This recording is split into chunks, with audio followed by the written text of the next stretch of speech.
Welcome to this episode of the Million Dollar Mastermind. I'm Larry Weidel, and let's get started.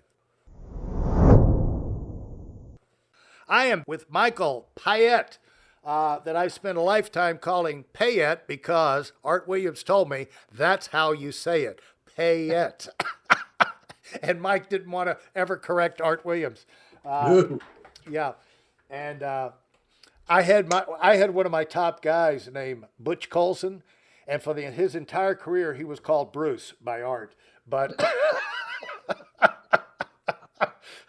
yeah, sometimes some things just don't matter. Butch, No, Bruce, no, whatever. it's No, yeah. So anyway, and I know you really have your act together on the fundamentals that new people need to get uh, in their head and get wrapped around to be successful and to be independent. And if they don't get these things, understand these things and get them, and you can't cover them all right now, but just off the top of your head, what are some of the biggest things you want to take a raw recruit, a person who wants to do great things, wants to be somebody, but you got to be a pro. If you're, when you start, you're not even an amateur, because you don't even yeah. know how to be an amateur. But if you want to become a pro, you got to get up to where you know what to do, when to do it, and you do it consistently at a high enough level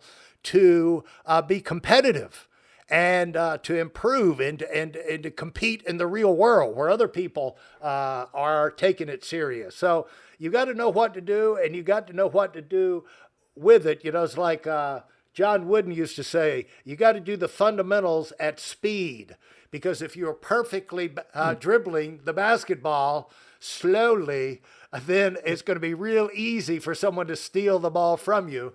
And so you got to be able to do the fundamentals at speed. And what are some of the fundamentals that when you get someone coming in, the next guy who comes in, or some of your team brings into you, you get your in front of them, what are things in your mind, just some of them right off the top of your head, that are absolutely non-negotiables? You got to get your act together on this. And I'm not talking about learn the presentation or learning the policies and the technical stuff, how you figure that stuff out, but how to get themselves mentally organized to be a functioning, successful, mature professional.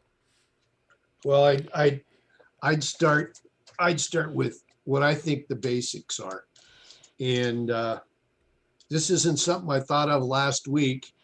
This is something I've been doing a long, long, long time, and it served me pretty well.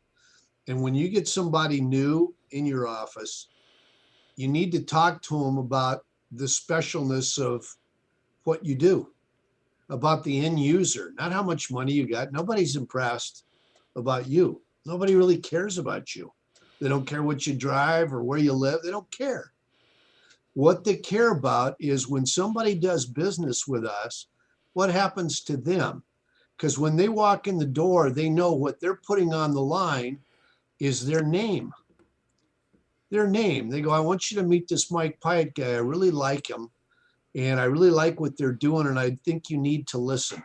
Well, they need to be sold out to that idea. They need to totally understand that we don't just sell a product to people, that we actually improve their lives. I mean, it's not a company throwaway line. It's when I was a little kid, when I was about 4 years old, my mom was pregnant with my first brother. My dad was about 27, 26. And somebody came into our house, and he was a graduate. I mean, he had an MBA, and then he went back to seminary to become a pastor. He was at the top of his class. He started college at 16, so he was one of those really smart guys. And some guy came into our house and showed my mom and dad how to get out of the whole life policy they had and get term insurance. And the reason this guy told them that wasn't because their company pushed term. It's because my dad was a pastor, and he felt he owed him honesty. He should talk straight to a guy that's a pastor as a living. And so he bought a term insurance policy, which was about 4 or 5 times the coverage that he had. And they actually started a mutual fund, which really was $25 a month. And what's interesting is a year later, he was diagnosed with a brain tumor. And 8 years later, he passed away and left my mom to raise 3 little boys. So I watched this. I was a part of this. I saw what happened. I saw when he passed away and the church goes, we love you, but the house, that you're living in is for the next pastor. So you got to move. So it was fortunate there was enough money for my mom to buy a house.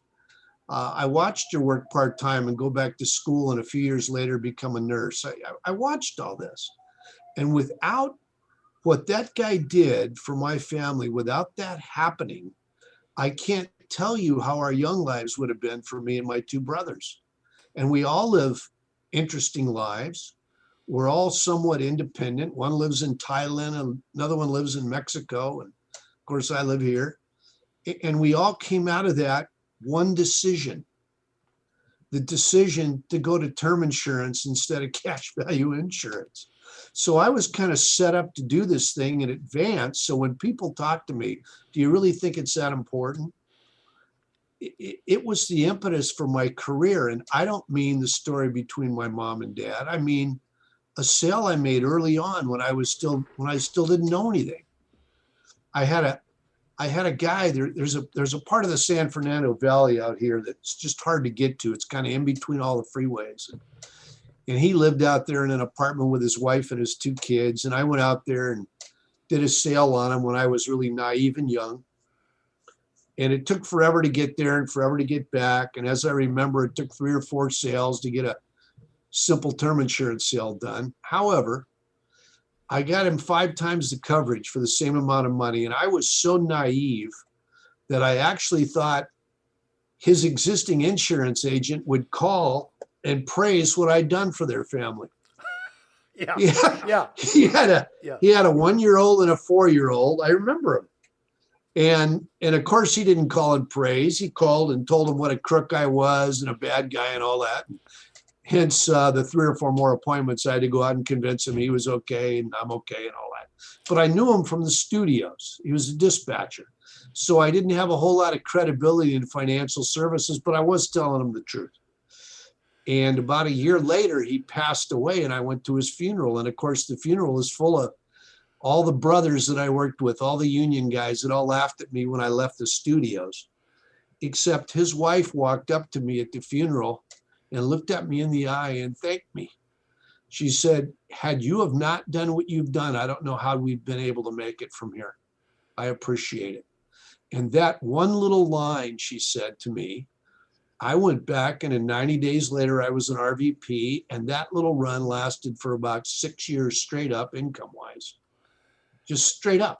Because when I'd go sit down with a client, I quit asking. I'd tell them, here's what you need to do. Here's what you need to do. You need to get this. You need to do this. I remember sitting with one guy and I couldn't convince him to buy the protection he needed on his wife and kids. She didn't work. And she got up and she went into the kitchen to get some coffee for us. And I'm sitting there with just him and me. And I looked over at him and I said, hey, psst, are you having an affair on this woman or something? And he looked at me and he got really mad and he goes, why? I said, because you don't seem to give a Now, I don't think I'd do that today, but I did it at the time because I was convinced what we do is a big deal. And he closed the sale 15 minutes later. And I think that's where you have to start with people. We make a big impact on people's lives that we'll never know. We don't know. I mean, we don't know the kids that go to college because we started $50 a month college funds. We don't know because we get busy and we do a 50 sale a month pay shop or 100 sale and, we get busy. But we're touching a lot of lives. And I think it all starts right there. I had a low bar. I wanted to be honest and I didn't want a boss. And the day I went full time, I met both those requirements. Well, it sounds, it's a matter of being convinced. What I'm hearing from you is the first thing that if someone's going to come in and be successful, they've got to know the business and know that it is a big deal. Yep. and to where when they talk to people, they're not apologizing. I mean, there's Sure. a way of talking to people about your business where they can see that it's nice or this, that, and the other, but maybe not that important. But it's the Yep. importance of what you're doing to that as you communicate to where you're gonna get people, and it's more than just a checklist of this versus that and the details. This, that. There's like, yeah, this is a big deal.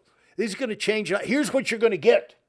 You want these kind of things? Are you bothered by these kind of things? Whatever your business is, you've got to focus on and sell people on the difference you're going to make in their life, even if it's investing. That you're going to get a chance here. We do things a different kind of way. You can feel better about it here, and give them real reasons to take you serious, because they've got to understand. I guess, Mike, the first thing they've got to understand, you're not just doing it to make a dollar. Well, they got to know that. Yeah. It's one of the things I watched, and I didn't put all this stuff together till years later. But when my dad passed, my mom just took the leadership role and did everything she needed to do. Was never an embarrassment to her kids. She was courageous. But I came in and caught her just weeping for the next 3 years. When we say you're going to lose your primary income, no, it was way more than that. I mean, she was devastated. She was devastated. And that's the business where we can't stop that from happening to a family. But if you get a primary breadwinner that dies or a secondary breadwinner that dies, it's so much more than the numbers per month. I mean, they need breathing room. They need to be able to grieve. They need to be able to think clearly. And this culture, when something happens like that, the culture's got nothing for you. Yeah. Move over. Yeah. Pay your bills. Move over. Well, and we do a great job with that. Well, Mike, thanks so much for your time. This has been great, and I'm looking forward to staying in touch and seeing how your business grows. What's the biggest thing right now about your life, the kind of lifestyle you're able to live now, and things you're able to do as individually, as a family, the kind of friends you have? What is it about your life now that you really enjoy the most and you appreciate the most and you're proud of the most? I'm going to be on a call in a few hours with a couple of people from Australia. And they are both producers. They produce a show called Ozark on Netflix. You've probably seen it. They're down in Australia filming a movie right now with Liam Neeson. And they have taken a book that a friend of mine and I did on his life, and they have turned it into a script, and they're getting ready to go into pre-production on a feature film with a movie called The Shot Caller. And it is a true story that a man told me. I didn't know him that well, but he set me down 8 years ago, and said, I want to tell you a story. And he told me about his life, and it was just so remarkable. And I thought, why isn't this in a book? Why isn't it in a movie? And through a relationship with him that he and I developed, and the freedom that I have being in this company, was able to hire a writer. We hired a literary agent. We got it printed through one of the biggest printing companies in the world. It's on Amazon. It's a 5-star book. Every single referral on it, every review is 5-star. What's the name of it? What's the name? The name of the book is called The Shot Caller. The Shot Caller. By Casey Diaz. And Casey was one of the most violent gang criminals in LA in the 80s that there was. And it's a most amazing story of transformation. I mean, it really is amazing.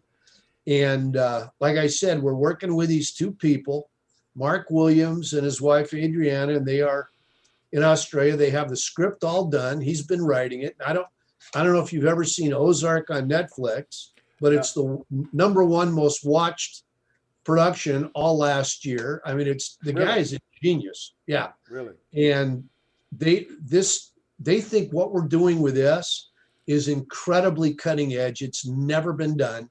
It's like threading a needle. It's an incredible story. We're turned down so many times. I mean, we're gonna do a second book called Okay, I Will, which will be a story about the making of this. And then Uh-huh. we have 4 or 5 more books behind this that'll come in that we think will be the Shot Caller Volume 3, the Shot Caller. I mean, it's really rolling out. So with any luck at all, we could be in production sometime in this next calendar year. Yeah, that's exciting. And It that's is. It that, is. and it's just people wonder, why don't you quit? Why don't you, why do you keep on pushing? Well, number one, it's so much fun to do something you're really good at. Even if you're not good at it, it's fun. And And then, you learn. It's like if you called me right now, you meaning whoever, and you right, said, how do I get a book out? And I go, well, I have friends over at HarperCollins now.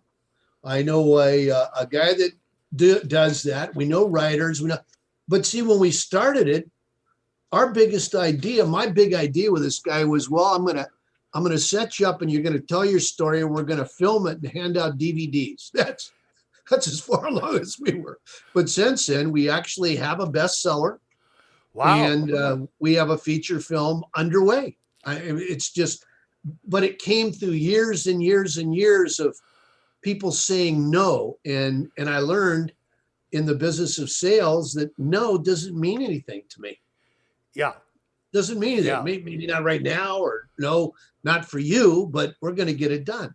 I remember I had one guy sitting with me, and he considered himself the big go-between between the Christian community and Hollywood producers. And I gave him the whole story. And it's in the first 8 chapters are incredibly violent and gritty. It will be a rated R. And I get the story all done with him, and he says, well, it's too Christian for the secular community, and it's way too violent for the Christian community. He goes, it can't be done. You're going to have to take out a lot of the violence. And I started laughing at him. And he goes, what do you think's so funny? I said, it's not a novel. I go, this is just what happened. I said, Yeah, this is what happened. It's the yeah, real deal. And so we have the script done. And what's interesting is we wouldn't even sell these guys the right to the movie until the script was completed, because I didn't want them to screw up the story. I don't right. trust anybody in Hollywood. Yeah, I right. wanted it to be what it actually was. And that's exactly what's happening. It's coming through to that. And to have a role in all that and have a piece in all that is just, because we were told from the beginning, it can't be done. And, we may be within 6 months of a shooting schedule. I mean, it can be done. They're You know, about ready to shop it right now to the financiers. So and pretty cool. talking about the chance to be somebody and to be a difference Yeah. maker. And who would have thought, your life would take a veer off into a direction like this? And that's the reason to keep pushing, isn't it? Oh, yeah. Because I get to leave the studio as a truck driver, and I get to come back on this feature, assuming we do it. I get to come back with executive producer credits. wow. What a fun deal that is. Wow. With any luck at all, if we set this thing up right, we might get a Netflix series out of it later with these continuing stories that we're doing. Because we have, my partner has a podcast called The Shot Caller. And Really? he's interviewing guys that come out of prison. And some of the stories are incredible. Well, and without us, they would nenever get told, and they wouldn't get printed. So we'll talk to him, and I'll have to get him on this one. I'll have to trade he- podcasts with him. he's happy to do it. He's Yeah. happy to do it. You could contact him at caseydiaz.net.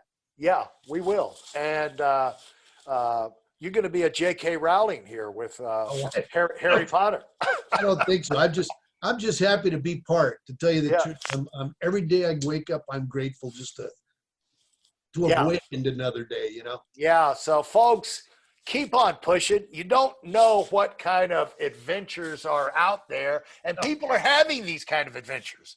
Yes, And they are. but they're not having them if they quit or they back off or they get intimidated or they cut corners or they lie to people. I mean, Uh-uh. he just kind of uh, you know give by doing things like that that seem to be smart at the time to relieve the pressure or to get out of it, rather than just sit in there, take it, keep on pushing through.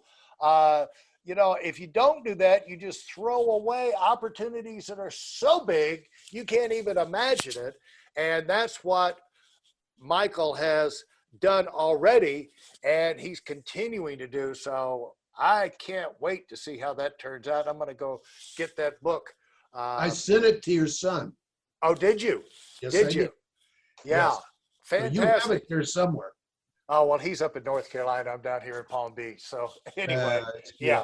but But I he get was, it. but Casey would be happy to be on your show or whatever. He's got a whole podcast thing set up at his shop, so he's ready to Okay, go.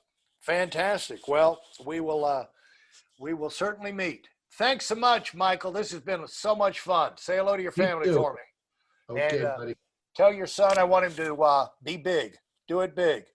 Uh, Actually, it's my one of my daughters. oh, it's one of your Right? daughters. Yeah, I got 4 daughters and 1 son. My son's 15, so he's got a little ways to go. Okay. Well, what's her name, by the way? Alana, Alana. Well, say hello. Say hello to Alana, and I can't wait to meet her down the road. I All will. right. Okay, Larry. Thank you, Michael. See you later. Goodbye. Seeing you. Appreciate it so much. Thanks for listening to this episode of Million Dollar Mastermind with me, Larry Weidel. If I've helped you in any way, leave us a 5-star rating and review on Apple Podcasts. For more information like this, listen to our other Million Dollar Mastermind episodes and check out my Weidel Academy YouTube channel and visit us on WeidelOnWinning.com. I'm the Million Dollar Mastermind, and until next time, go, go, go.